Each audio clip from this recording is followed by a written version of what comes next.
И с удовольствием передаю слово госпоже Натали Ямб, бывшему министру бюджета Республики Кот-д'Ивуар и известному далеко за пределами своей страны экономисту, аналитику и мыслителю. Je souhaite en premier lieu remercier les autorités russes et la Team Afrique pour m'avoir permis de venir exprimer mon point de vue, celui de mon parti et celui du professeur Mamadou Koulibaly, candidat à l'élection présidentielle de 2020 en Côte d'Ivoire, sur la souveraineté, sur les valeurs africaines, sur les urgences de développement en Afrique et le rôle que la Russie peut y jouer.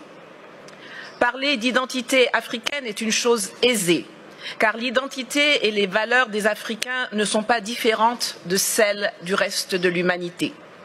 Nous avons les mêmes sentiments de solidarité, de compassion et les mêmes aspirations à la liberté, à la dignité, à la justice et à la propriété. Pourtant, force est de constater que, après l'esclavage, après la colonisation, après les pseudo-indépendances, on ne nous a reconnu que le droit d'être libre, mais seulement au sein de l'enclos français. L'Afrique francophone est encore aujourd'hui, en octobre 2019, sous le contrôle de la France. Cela remonte à 1984, lorsque les puissances coloniales se sont réunies à Berlin pour se partager l'Afrique, sans que les Africains aient leur mot à dire. L'Allemagne, l'Espagne, l'Angleterre, le Portugal ont compris depuis lors qu'il fallait sortir du schéma de la conférence de Berlin et redéfinir les contours d'une nouvelle coopération avec les pays africains. Pas la France, qui avance sans bouger, en portant des masques et qui considère toujours le continent africain comme sa propriété. Les peuples d'Afrique, et particulièrement la jeunesse, revendiquent pourtant avec de plus en plus de vigueur leur besoin de démocratie, leur droit à l'autodétermination,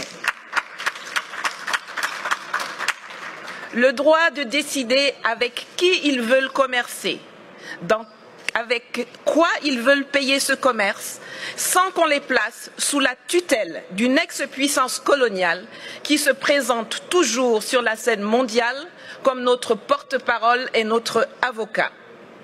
Nous voulons sortir du franc CFA, que Paris, avec la complicité de ses laquais africains, veut pérenniser sous l'appellation ECO, et qui ne permet aucune industrialisation de l'Afrique francophone. La conquête de notre souveraineté monétaire est capitale, car la seule stabilité que le franc CFA garantit aux pays qui l'utilisent sont la mauvaise gouvernance, la pauvreté et la corruption. Nous voulons le démantèlement des bases militaires françaises, qui, sous le couvert d'accords de défense bidons, ne servent qu'à permettre le pillage de nos ressources, l'entretien de rébellions, l'entraînement de terroristes et le maintien de dictateurs à la tête de nos États. Nous refusons que la France continue d'usurper la voix de l'Afrique à l'ONU, qu'elle soit à la base de quasiment toutes les résolutions concernant le continent. Les pays d'Asie ont appris à commercer avec les investissements directs étrangers, alors que nous, on nous saoule avec l'aide publique au développement. Résultat, aujourd'hui, eux, ils sont BRICS et émergents, et nous, nous sommes des mendiants qui sommes très fiers d'être qualifiés de pays pauvres très endettés. Cela doit changer. Cela va changer et la Russie a un rôle à jouer dans cette évolution. Mais nous ne venons pas en Russie pour y chercher de nouveaux maîtres qu'on substituera aux anciens. Nous y venons pour trouver des partenaires, pour faire du business gagnant-gagnant pour la Russie comme pour les pays africains concernés. L'Afrique regorge de potentialités. Mes prédécesseurs l'ont déjà dit, il y a une population qui grandit, dont 60% à moins de 30 ans, une position géostratégique, d'immenses ressources minières, naturelles, agricoles et surtout humaine. Sur le plan militaire, la présence de la Russie, qu'il n'y a pas de tradition coloniale, peut permettre de rééquilibrer les choses dans les pays francophones. Et je crois que l'exemple centrafricain dont Madame la ministre de la Défense pourrait mieux nous entretenir est l'un des plus parlants. En Côte d'Ivoire, nous avons par exemple un énorme besoin de formation militaire et de restructuration de l'armée. Sur le plan économique, la promesse de Sochi doit être celle de la rupture avec le huis clos actuel appauvrissant où la France semble avoir verrouillé les domaines de l'eau, de l'électricité, des routes, des ponts, des ports, par des monopoles protégés par les gouvernements respectifs ou par des passations de marché de gré à gré sans appel d'offres, pour que nous puissions enfin nous diriger vers une ouverture de l'économie à tous, notamment aux industries et entreprises russes, dans les secteurs agricoles, miniers, énergétiques, de la transformation industrielle, de l'éducation, de la formation, il y en a plein. Le littoral ivoirien, par exemple, qui alterne les lagunes, les fleuves et la mer, est long de 570 km et regorge d'un potentiel encore inexploité ou sous-exploité dans le transport maritime et lagunaire, dans le désensablement des embouchures de fleuves qui peuvent devenir navigables, dans l'hôtellerie, le tourisme, l'habitat de luxe, le transport lagunaire entre les villes du littoral, compte tenu de l'état désastreux de nos routes. Enfin, sur le plan politique et diplomatique, le monde et la Russie doivent cesser de nous voir à travers les lunettes déformantes du storytelling méprisant, mensonger et négationniste de la France, qui nous assujettit.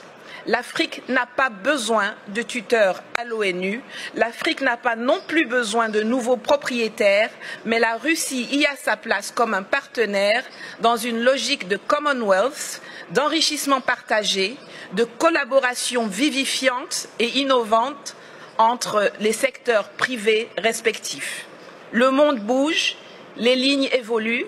L'année prochaine, 2020, est celle d'élections présidentielles au Togo, au Burkina Faso, au Niger, en Centrafrique, en Guinée et en Côte d'Ivoire, pour ne parler que de l'Afrique francophone. Espérons que celles-ci verront l'arrivée au pouvoir de dirigeants réellement choisis par les peuples, qui privilégieront enfin l'ouverture sur le monde et de nouvelles et innovantes opportunités d'affaires à l'asservissement bête et stupide aux colons d'hier et d'aujourd'hui. Je vous remercie.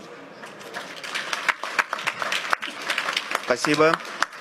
Я хочу отдельно отметить, поскольку в зале находятся иностранные журналисты, французские, американские, что одна из главных традиций мероприятий, которые проходят в нашей стране и в частности здесь, это полная свобода, открытость, отсутствие цензуры, и спикеры свои выступления не согласовывали, поэтому здесь можно насладиться настоящей свободой слова. Я это говорю как журналист, потому что знаю, какие бывают с этим проблемы в странах далеко за пределами России. Здесь вы видите полную палитру ярких красок и соответствующих заявлений, но я точно могу согласиться с госпожой Ямб в том, что у России действительно, как она отметила, нет никакого негативного, такого колониального опыта взаимоотношений с африканскими государствами. Мы единственная мировая держава, которая ничем себя не запятнала за многие-многие годы сотрудничества с странами африканского континента. В этом, конечно,